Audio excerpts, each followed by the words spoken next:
नमस्कार दोस्तों, आइए जानते हैं उत्तर प्रदेश की ताजा और बड़ी खबरें। और आप उत्तर प्रदेश के किस जिले से इस वीडियो को देख रहे कमेंट में जरूर बताइए। आज की पहली खबर, ताजमहल में 2 युवकों ने छड़ाया गंगा जल, अखिल भारत हिंदू महासभा ने ली जिम्मेदारी। ताजमहल के तेजो महालय होने का दावा हिंदू संगठन करते आ रहे हैं। इसके लिए अदालत में भी केस विचाराधीन है। कभी हनुमान चालीसा का पाठ तो कभी नमाज पढ़ने की कोशिश ताजमहल में होती रही है। शनिवार को हिंदू संगठन के 2 युवक पानी की बोतल में गंगा जल लेकर पहुंचे और मुख्य मकबरे के दरवाजे पर गंगा जल छड़ाया। युवक को ऐसा करते हुए और दूसरे को वीडियो बनाते हुए देखने पर सीआईएसएफ के जवानों ने पकड़ लिया। पूछताछ के बाद दोनों को पुलिस को सौंप दिया। लखनऊ सपा कार्यालय पर विवादित पोस्टर। लखनऊ में समाजवादी पार्टी कार्यालय पर सपा नेता प्रवेश कुमार यादव और विनय रावत द्वारा एक विवादित पोस्टर लगाया गया है, जिसमें भारतीय जनता पार्टी को सबसे बड़ी जातिवादी पार्टी बताया गया है। इस पोस्टर में भाजपा सांसद अनुराग ठाकुर और मुख्यमंत्री योगी आदित्यनाथ का नाम भी लिखा गया है। यह पोस्टर विवाद का कारण बन गया है और विभिन्न राजनीतिक दलों के बीच तनाव को बढ़ा रहा है। दाढ़ी नहीं कटवाने पर छात्र को कॉलेज से निकाला। छात्र के दाढ़ी नहीं कटवाने पर प्रधानाचार्य ने उसे कॉलेज से बाहर निकाल दिया। सोशल मीडिया पर प्रधानाचार्य का वीडियो वायरल हो गया, जिसमें प्रधानाचार्य दाढ़ी का विरोध कर रहे हैं। पीड़ित छात्र के बड़े भाई ने मुख्यमंत्री और जिला अधिकारी से शिकायत की है। हाफिजगंज थाना क्षेत्र के नई बस्ती के रहने वाला छात्र फरमान अली नौरंग इंटर कॉलेज में पढ़ता है। वह 9वीं का छात्र है। आरोप है कि कॉलेज का प्रधानाचार्य छात्र पर दाढ़ी कटवाने का दबाव बना रहे हैं। नहीं कटवाने पर नाम काटने और फैल करने की धमकी दे रहे हैं। इस मामले में फरमान अली के भाई ने शिकायत जिला अधिकारी और मुख्यमंत्री से की है। 5 अगस्त को स्कूल कॉलेज में अवकाश घोषित किया है। सावन माह के तीसरे सोमवार पर मंदिरों में काफी संख्या में श्रद्धालुओं और कांवड़ियों द्वारा जलाभिषेक के मद्देनजर मुरादाबाद डीएम अनुज कुमार सिंह ने पत्र जारी कर 5 अगस्त को स्कूल कॉलेज में अवकाश घोषित किया है। समस्त शिक्षण संस्थाओं एवं कोचिंग संस्थानों में शिक्षण कार्य स्थगित किया है। यदि किसी संस्था में किसी बोर्ड, विश्वविद्यालय या आयोग द्वारा पूर्व परीक्षा निर्धारित है तो वह यथावत होगी। सीएम योगी ने पीड़िता के घर भेजी 5 लाख की आर्थिक सहायता राशि। अयोध्या के भदरसा में हुए सामूहिक दुष्कर्म के मामले को लेकर मुख्यमंत्री योगी आदित्यनाथ एक्शन मोड में हैं। शनिवार दोपहर इस मामले के मुख्य आरोपी मोहित खान के अवैध निर्माण पर बुलडोजर चला। शाम होते होते मुख्यमंत्री योगी आदित्यनाथ की तरफ से पीड़िता को 5 लाख रुपए की आर्थिक सहायता प्रदान की गई। गोरखपुर लोकमान्य तिलक टर्मिनस के बीच 2 नई स्पेशल ट्रेनें रेल यात्रियों के लिए अच्छी खबर है। बढ़ती यात्री भीड़ को देखते हुए रेल प्रशासन ने गोरखपुर और लोकमान्य तिलक टर्मिनस के बीच 2 नई स्पेशल ट्रेनों का संचालन शुरू करने का फैसला किया है। ये दोनों ट्रेनें झांसी से होकर गुजरेंगी, जिससे स्थानीय यात्रियों को भी सुविधा होगी। मोबाइल टावर का सामान चुराने वाले गैंग का पर्दाफाश। गाजियाबाद की क्राइम ब्रांच टीम ने मोबाइल टावरों के उपकरण चोरी करने वाले अंतरराज्यीय गिरोह का पर्दाफाश करते हुए 7 शातिर बदमाशों को गिरफ्तार किया है। इनके कब्जे से चोरी का करीब 1 करोड़ रुपए का माल और चोरी में इस्तेमाल वाहन बरामद हुआ है। नोएडा मेट्रो लाइन में बड़ा फेरबदल। नोएडा मेट्रो रेल कॉर्पोरेशन अब सॉफ्टवेयर और हार्डवेयर में नए इंस्टॉलेशन ऑफ अपडेशन समेत तमाम जरूरी प्रक्रिया को पूरा किया जाएगा। 11.27 करोड़ रुपए की लागत से इस परियोजना को पूरा किया जाएगा। बीडीए के रडार पर आए 11 हॉस्पिटल। बीडीए टीम ने किया सर्वे। बरेली में बीडीए भी सतर्क हो गया है। जिले में लगातार बीडीए की कार्रवाई जारी है। बीडीए के सर्व के बाद 11 अस्पताल रडार पर आ गए हैं। सुरक्षा के लिहाज से 11 भवन मानकों पर खरे नहीं उतरे सके। मानक के मुताबिक बेसमेंट संचालित होने पर बीडीए लगातार सर्वे और नोटिस की कार्रवाई के अलावा सीलिंग कर रहा है। इन भवनों में आपात स्थिति में यहां से निकलने का कोई और रास्ता नहीं है। कई भवनों में फायर से निपटने के पुख्ता इंतजाम नहीं है। कुछ को छोड़कर ज्यादातर भवनों में कमियां पाई गई हैं। बीडीए की तरफ से इनको नोटिस दिए जा रहे हैं। सरकारी डॉक्टर रिश्वत लेते हुए गिरफ्तार। विजिलेंस मेरठ की टीम ने सहारनपुर में सीएसएससी प्रभारी और अकाउंटेंट को रिश्वत लेते हुए रंगे हाथ गिरफ्तार कर लिया। सीएसएससी प्रभारी देशराज सिंह और अकाउंटेंट संदीप शर्मा से रिश्वत के 92,000 बरामद हो गए। जब सीएचएससी प्रभारी के घर पर छापेमारी की गई तो वहां से 21 लाख रुपए बरामद हुए। इन रुपयों को गिनने के लिए नोट गिनने की मशीन मंगानी पड़ी। पीएम मोदी फिर से दुनिया के सबसे लोकप्रिय नेता भारतीय प्रधानमंत्री नरेंद्र मोदी एक बार फिर दुनिया के सबसे लोकप्रिय नेता बने हैं। मॉर्निंग कंसल्ट नाम की ग्लोबल डिसीजन इंटेलिजेंस फर्म ने दुनिया 25 देशों के प्रमुखों की अप्रूवल रेटिंग जारी की है। इस लिस्ट में 69% रेटिंग के साथ पीएम मोदी पहले स्थान पर हैं। लिस्ट में दूसरा स्थान मैक्सिकी राष्ट्रपति आंद्रे मैनुअल लोपेज ओब्राडोर को मिला है। उनकी अप्रूवल रेटिंग 60% रही। अमेरिकी राष्ट्रपति जो बाइडेन टॉप 10 नेताओं में भी शामिल नहीं हैं। यूपी में 13 से 15 अगस्त तक हर घर फहराया जाएगा तिरंगा। उत्तर प्रदेश के मुख्यमंत्री योगी आदित्यनाथ ने शनिवार को अपने सरकारी आवास पर एक उच्च स्तरीय बैठक में काकोरी ट्रेन एक्शन शताब्दी महोत्सव और हर घर तिरंगा कार्यक्रम की तैयारियों की समीक्षा की। इस दौरान उन्होंने कहा कि राज्य में 13 से 15 अगस्त तक हर घर तिरंगा फहराया जाएगा। यूपी में हाईवे किनारे बने ढाबों को मिलेगी सब्सिडी। योगी सरकार करने जा रही ये बड़ा काम। उत्तर प्रदेश सरकार राष्ट्रीय और राज्य राजमार्ग के किनारे 1001 ढाबों पर विश्व स्तरीय सुविधाएं विकसित करने की तैयारी में है। पूरे प्रदेश के 1001 ढाबों की सूची तैयार की गई है। पर्यटन विभाग की ओर से इन ढाबों को 25 से 30% तक सब्सिडी दी जाएगी और इनका बड़ी कंपनियों के साथ अनुबंध कराया जाएगा। इसके साथ ही कर्मचारियों को प्रशिक्षण भी दिया जाएगा। सरकारी अस्पतालों में जरूरत पड़ने पर बुलाए जाएंगे। डॉक्टर उप मुख्यमंत्री ब्रजेश पाठक ने बताया कि सरकारी अस्पताल में आने वाले प्रत्येक रोगी को अच्छा उपचार मिले, इसके लिए सभी जरूरी उपाय किए जा रहे हैं। अब सरकारी अस्पतालों में जरूरत पड़ने पर ऑन-कॉल डॉक्टर बुलाए जाएंगे। एक बार अस्पताल आने पर इन्हें 2000 रुपए से लेकर 4000 रुपए तक पारिश्रमिक इन्हें दिया जाएगा। 1000 का यात्रा भत्ता भी मिलेगा। रक्षाबंधन से पहले प्रतापगढ़ डिपो में शामिल होंगी नई बसें। प्रतापगढ़ डिपो से 78 बसों का संचालन होता है। प्रयागराज दिल्ली, लखनऊ कानपुर, सुल्तानपुर, अयोध्या बहराइच गोंडा, गोरखपुर सहित रूट पर चलती है। डिपो के आमदनी प्रतिदिन की करीब 9 लाख रुपए है। पर्व से पहले प्रतापगढ़ डिपो को 4 नई बसों के मिलने की उम्मीद है। इसके लिए रूट चार्ज तैयार किया जा रहा है। इससे काफी सहूलियत मिलेगी। गोमती नगर में युवती से छेड़छाड़ मुख्य आरोपी की नहीं हो सकी पहचान। लखनऊ के गोमती नगर में बारिश के दौरान युवती से हुई छेड़छाड़ मामले में पुलिस अब तक मुख्य आरोपी नहीं पहचान सकी है। डीसीपी पूर्वी शशांक सिंह ने बताया कि अब तक 250 सीसीटीवी सहित कई सोशल मीडिया अकाउंट खंगाले जा चुके हैं। लखनऊ नगर निगम बंद कराएगा कोल भट्टियां। लखनऊ नगर निगम सीमा के अंदर चल रही 3000 से ज्यादा कोल भट्टियां हटाई जाएंगी। वायु प्रदूषण नियंत्रण व एनजीटी की सख्ती के बाद होटल, रेस्टोरेंट और ढाबों में चलने वाली तंदूर की भट्टियों पर रोक लगाया जाएगा। इसके लिए नगर निगम तंदूर का इस्तेमाल करने वाले होटल व रेस्टोरेंट का सर्वे कराया जा रहा है। अखिलेश सरकार ने कितने डीएनए कराए? यूपी के 2 पूर्व मुख्यमंत्री आमने सामने अयोध्या दुष्कर्म मामले में अखिलेश यादव ने अपनी पार्टी के आरोपी नेता का डीएनए टेस्ट कराने की मांग की है, तो बसपा सुप्रीमो मायावती ने राज्य सरकार की कार्रवाई को सही ठहराते हुए पूछ लिया कि अखिलेश यादव की सरकार ने कितने लोगों का डीएनए टेस्ट कराया गया है। इस बीच प्रदेश के उप मुख्यमंत्री केशव प्रसाद मौर्य ने भी सपा पर हमला बोला है।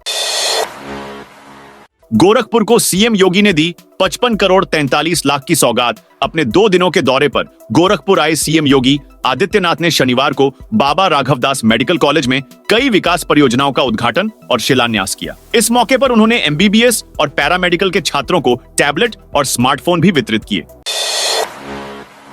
5 अगस्त से 10 अगस्त तक यूपी के कई जिलों में होगी झमाझम बारिश। मौसम विभाग ने अलर्ट जारी करते हुए लोगों को सतर्क रहने की सलाह दी है। आगामी दिनों में लखनऊ, कानपुर, गोरखपुर, वाराणसी, इलाहाबाद, बरेली, मेरठ और अन्य जिलों में भारी बारिश की संभावना है। इन जिलों में बारिश के कारण यातायात प्रभावित हो सकता है और जनजीवन अस्त व्यस्त हो सकता है। यूपी में नया नियम लागू। मेडिकल की पढ़ाई बीच में छोड़ी तो अगले सत्र में दाखिला नहीं मिलेगा। मेडिकल व डेंटल कॉलेजों में किसी छात्र ने बीच में पढ़ाई छोड़ी तो उसे अगले शैक्षिक सत्र में प्रवेश नहीं दिया जाएगा। स्नातक, स्नातकोत्तर व सुपर स्पेशलिटी पाठ्यक्रमों की पढ़ाई कर रहे छात्रों के लिए यह नियम लागू कर दिया गया है। वहीं बीच में पढ़ाई छोड़ने वाले छात्रों से अब 5 लाख रुपए जुर्माना नहीं लिया जाएगा। रेल यात्रियों के लिए अच्छी खबर है। बढ़ती यात्री भीड़ को देखते हुए रेल प्रशासन ने गोरखपुर और लोकमान्य तिलक टर्मिनस के बीच 2 नई स्पेशल ट्रेनों का संचालन शुरू करने का फैसला किया है। ये दोनों ट्रेनें झांसी से होकर गुजरेंगी, जिससे स्थानीय यात्रियों को भी सुविधा होगी। नोएडा में साइबर ठगी की शिकार महिला को पुलिस ने वापस करवाया पैसा। नोएडा में साइबर ठगी के मामले बढ़ते जा रहे हैं। लोगों को अलग अलग तरीकों से साइबर ठग लाखों रुपए की रकम ठग रहे हैं। ऐसे ही एक मामले में साइबर ठगों ने एक महिला से 10 लाख रुपए ठग ली। पुलिस ने अब महिला को पूरी रकम वापस करवाई है। जीवित युवक का बनवा लिया मृत्यु प्रमाण पत्र, पूरी जमीन करा ली वसीयत। उत्तर प्रदेश के फिरोजाबाद में जमीन की वसीयत में फर्जीवाड़े का केस सामने आया है। किसान का फर्जी मृत्यु प्रमाण पत्र कासगंज से जारी कराया गया। इसके बाद उसकी पूरी संपत्ति कासगंज की ही एक महिला के नाम पर वसीयत करा ली गई। मामला तब प्रकाश में आया जब सिरसागंज तहसील में वसीयत दाखिल खारिज होने के लिए आई। तहसील कर्मचारी सम्मन लेकर किसान के घर पहुंचा। इस पर किसान के पैरों तले जमीन खिसक गई। राम मंदिर निर्माण में आई तेजी, बढ़ाए गए 200 मजूदर। राम मंदिर निर्माण की गति तेज करने की कवायद शुरू हो गई है। इसी क्रम में पर कोटा निर्माण की गति बढ़ा दी गई है। पर कोटा निर्माण के लिए 200 मजदूरों को और लगा दिया गया है। पर कोट का निर्माण कर अप्रैल 2025 का पूरा करने का लक्ष्य रखा गया है। लखनऊ में शुरू हो रही यूपी T20 प्रीमियर लीग में अंतरराष्ट्रीय क्रिकेटर रिंकू सिंह मेरठ मैवरिक्स के कप्तान होंगे। पिछले सत्र में भी वह इसी टीम का हिस्सा थे। मेरठ मैवरिक्स ने रिंकू पर दोबारा भरोसा जताया और उन्हें अहम जिम्मेदारी भी सौंपी। अलीगढ़ के अन्य खिलाड़ियों को खरीदार नहीं मिल पाए। महाकुंभ 2025 को सकुशल संपन्न कराने के लिए रेलवे अनूठी पहल करने जा रहा है। वह अपने उन सभी रेल अधिकारियों को बुलावा भेज रहा है जिन्होंने कुंभ मेला 2013-2019 के दौरान प्रयागराज में ड्यूटी की है। महाकुंभ को सकुशल कैसे संपन्न कराएं? क्या कमियां उन्होंने पिछली बार देखी थी जो इस बार दूर करनी है? भीड़ प्रबंधन कैसे करें? मेला स्पेशल ट्रेनों के संचालन का रूट क्या रहे? इस पर अधिकारियों से सुझाव लिया जाएगा।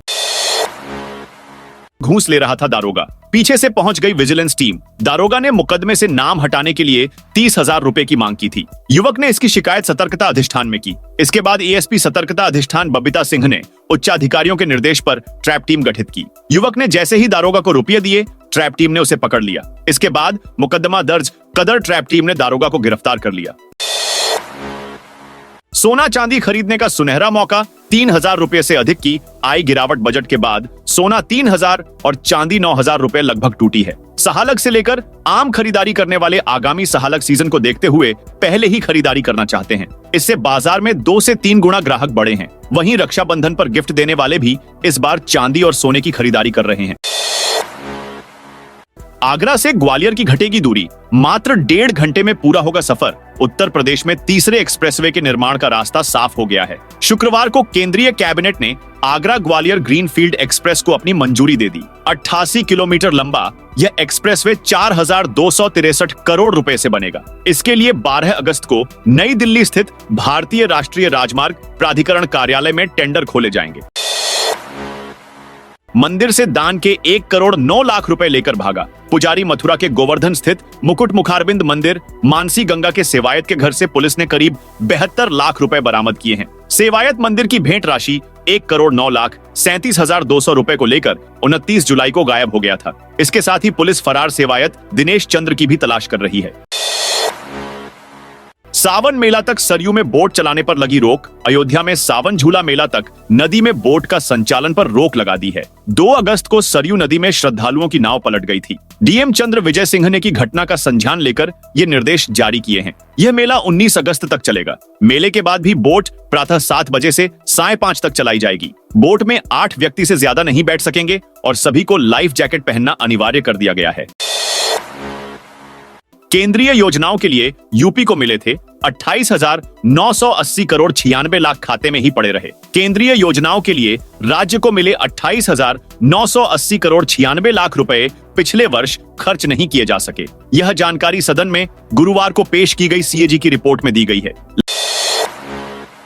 लखनऊ के शुभांशु अंतरिक्ष पर जाएंगे। लखनऊ के शुभांशु शुक्ला जल्द ही अंतरिक्ष की उड़ान भरेंगे। भारत अमेरिका संयुक्त मिशन पर उड़ान भरने वाले वो पहले भारतीय होंगे। शुभांशु की सफलता पर परिवार खुश है। माता पिता कहते हैं कि हमें गर्व है कि बेटा दुनिया में देश और परिवार का नाम रोशन करेगा। ऊर्जा मंत्री एके शर्मा ने निर्देश दिया कि कावड़ यात्रा मार्गों और प्रमुख धार्मिक स्थलों एवं मंदिरों में 24 घंटे विद्युत आपूर्ति की जाए। ट्रांसफार्मर फूंकने पर निर्धारित समय पर बदलने का प्रयास किया जाए। ऐसे ट्रांसफार्मर की क्षमता का ट्रांसफार्मर उपलब्ध न हो तो उससे ज्यादा क्षमता का ट्रांसफार्मर लगाएं। अधूरी रह गई 10 करोड़ के डीजे की टक्कर। 10 करोड़ की लागत से बना झारखंड का डीजे सार्जन कांवड़ यात्रा में धूम मचा रहा था, तो नोएडा का रावण भी कम नहीं था। दोनों म्यूजिक सिस्टम जिस शहर से निकले लोग इन्हें देखने के लिए उत्सुक नजर आए थे। रावण पर कांवड़ यात्रा पर पथराव भी हुआ था। मेरठ पुलिस ने सार्जन और रावण का मुकाबला नहीं होने दिया। 14 फुट चौड़े और 12 फीट ऊंचाई से अधिक वाले इस म्यूजिक सिस्टम की नपाई कराई। नपाई के आधार पर सार्जन, रावण, कसाना समेत 60 से अधिक म्यूजिक सिस्टम पर कार्रवाई करते हुए उनके लोहे के पाइपों को ग्राइंडर मशीन से कटवा दिया। राजधानी में गोमती रिवर फ्रंट के किनारे होंगी शादियां। लखनऊ में रिवर फ्रंट पर शादी समारोह किया जाएगा। इसके लिए गोमती किनारे लान निर्धारित किया जाएगा और लोग बुकिंग कराकर आने वाले समय में शादियां व अन्य समारोह कर सकेंगे। इसके अलावा गोमती रिवर फ्रंट पर पेडेस्ट्रियन ब्रिज का निर्माण कराया जाएगा। यहां स्थापित लोटस वैली और ओपन थिएटर का कायाकल्प करते हुए बच्चों के लिए आकर्षक झूले लगाए जाएंगे। गर्भवती महिलाओं व नवजात शिशुओं के लिए 102 एम्बुलेंस सेवा मात्र 7 मिनट में उपलब्ध कराई जा रही है। देश भर में उत्तर प्रदेश का रिस्पांस टाइम सबसे कम है। वहीं दूसरे नंबर पर राजस्थान में 8 मिनट और तीसरे नंबर पर 10 मिनट के साथ केरल पर है। वहीं सबसे खराब झारखंड का रिस्पांस टाइम 16 मिनट है।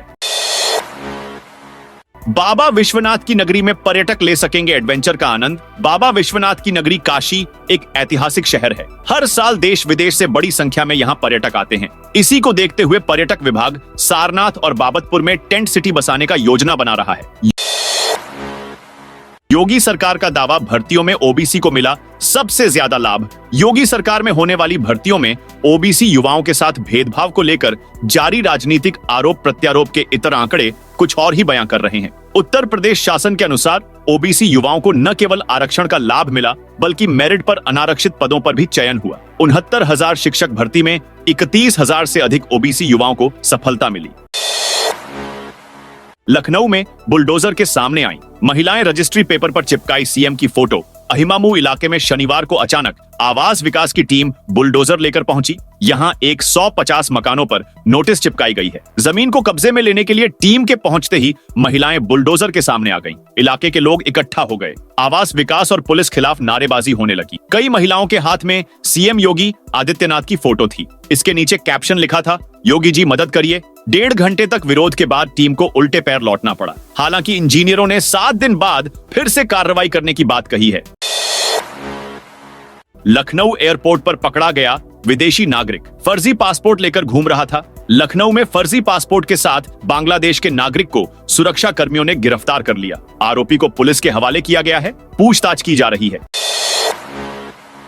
ट्रक नंबर बदलकर 1,37,000 का फर्जीवाड़ा चालान आने पर वाहन मालिक हुई जानकारी। ट्रक में गलत नंबर प्लेट लगाकर ओवरलोडिंग करने का मामला सामने आया है। ट्रक चालक नंबर प्लेट बदलकर ओवरलोडिंग व गलत काम कर रहा है। ट्रक मालिक ने मड़ियांव थाने में शिकायत दर्ज कराई है। ट्रक मालिक के नाम पर अब तक 1,37,000 का चालान आ चुका है। पुलिस मामले की जांच कर रही है। दोस्तों, यह थी उत्तर प्रदेश की ताजा और बड़ी खबरें।